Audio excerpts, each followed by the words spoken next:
आणि महापालिका निवडणुकीच्या उमेदवारासाठी सर्वच पक्षांमध्ये इच्छुकांची भौम गर्दी झाली आहे। महापालिका निवडणुकीमध्ये पक्षासाठी झटणाऱ्या कार्यकर्त्यांना न्याय मिळेल अशी अपेक्षा असताना काही पक्षात पुन्हा एकदा घराणेशाहीचाच बोलबाला पाहायला मिळतोय। मुंबई महापालिका निवडणुकीमध्ये शिवसेना, भाजप, राष्ट्रवादी त्याचबरोबर काँग्रेस अशा सर्वच राजकीय पक्षांमध्ये काही नेत्यांच्या नातेवाईकांना, मग त्यामध्ये मुलगा, मुलगी, जावई त्याचबरोबर इतरही भावाची सून वगैरे वगैरे अशा अनेकांना उमेदवारी मिळाली आहे। कोणत्या पक्षामध्ये घराणेशाहीचं नेमकं कसं चित्र आहे पाहूया त्या संदर्भातला हा एक रिपोर्ट।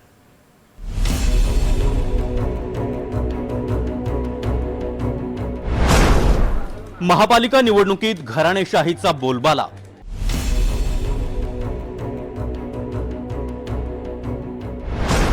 सर्वच राजकीय पक्षांकडून नेत्यांच्या नातेवाईकांना उमेदवारी।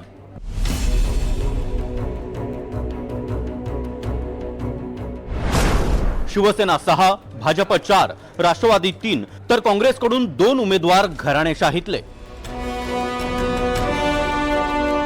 मुंबईसह राज्यातील 29 महापालिका निवडणुकीसाठी शिवसेना ठाकरे गट, भाजप, राष्ट्रवादी अजित पवार गट, काँग्रेस आणि मनसे अशा सर्वच राजकीय पक्षांकडून उमेदवारांची पहिली यादी जाहीर करण्यात आली आहे। नगरपालिका निवडणूक कार्यकर्त्यांची निवडणूक, पण मुंबई महापालिकेसाठी जाहीर करण्यात आलेल्या सर्वच राजकीय पक्षांच्या पहिल्या यादीत घराणेशाहीचा बोलबाला दिसून येतोय।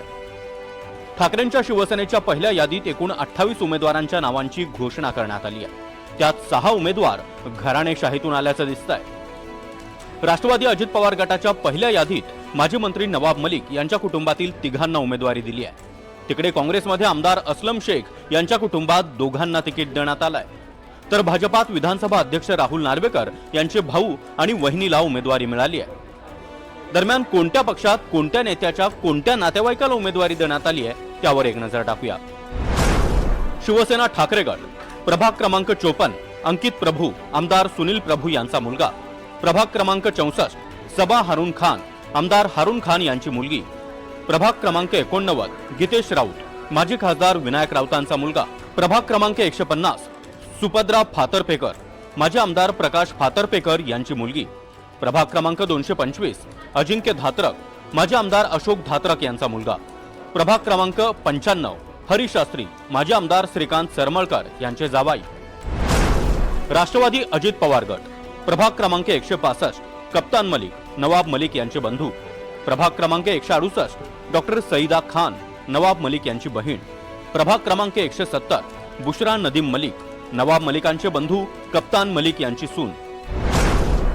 काँग्रेस, प्रभाग क्रमांक 33 कमरजा सिद्दीकी, आमदार अस्लम शेख यांची बहीण।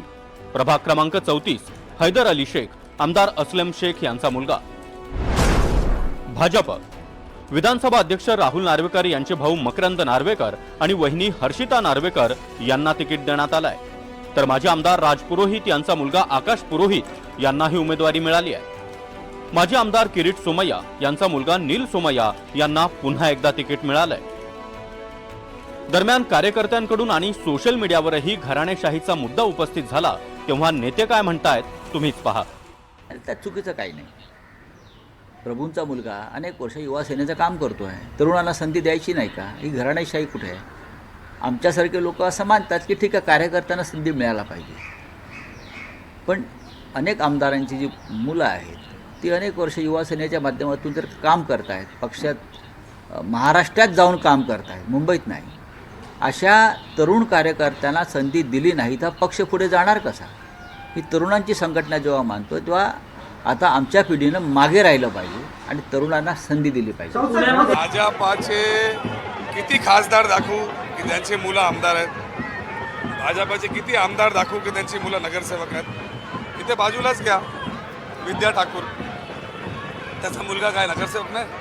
आशिष शेलार, त्याचा भाव निवडणुका लढला नाही का माझ्यासमोर? तर ते ज्ञान द्यायचं बंद करा, खोटा बोलायचं बंद करा, निवडणुका लढायचा अधिकार लढला पाहिजे। भारतीय जनता पार्टीने काल आपण पाहिलं असेल तर घराणेशाहीमध्ये ज्यांना तिकीट दिलं त्या सर्व तिकिटी मागे घ्यायला लावली। माननीय राज्याच्या मुख्यमंत्र्यांनी फतवाच काढला की कुठल्याही पद्धतीमध्ये घराणेशाहीला थारा देणार नाही, घराण्यामधल्या कोणालाही तिकीट देणार नाही, त्यामुळे आमच्याकडे घरामधल्या नातेवाईकांना तिकीट देण्याचा प्रश्नच येत नाही। हे घराणेशाहीचं जे बूळ आहे हे मनसे आणि उभाटामध्ये किंवा काँग्रेसमध्ये आपल्याला पाहायला मिळेल, हे भाजपात पाहायला मिळणार नाही। नगरपालिकांची निवडणूक ही कार्यकर्त्यांची निवडणूक मानली जाते. लोकसभा आणि विधानसभेसाठी कार्यकर्ते आपल्या नेत्यांसाठी जीवाचं रान करतात. आधीच युती आणि आघाडीच्या समीकरणात मेहनत घेतलेले वॉर्ड दुसऱ्या पक्षाला गेल्यानं कार्यकर्त्यांच्या मनात अन्यायाची भावना आहे. मात्र पालिका निवडणुकीतही नेत्यांचाच मुलगा, लेक, जावाई, भाऊ अशांना तिकीट मिळणार असतील तर कार्यकर्त्यांनी आयुष्यभर सतरंजाच उचलायच्या का, असा सवाल कार्यकर्तेच एकमेकांना विचारताना दिसतायत. Bureau report, NDTV Marathi, Mumbai.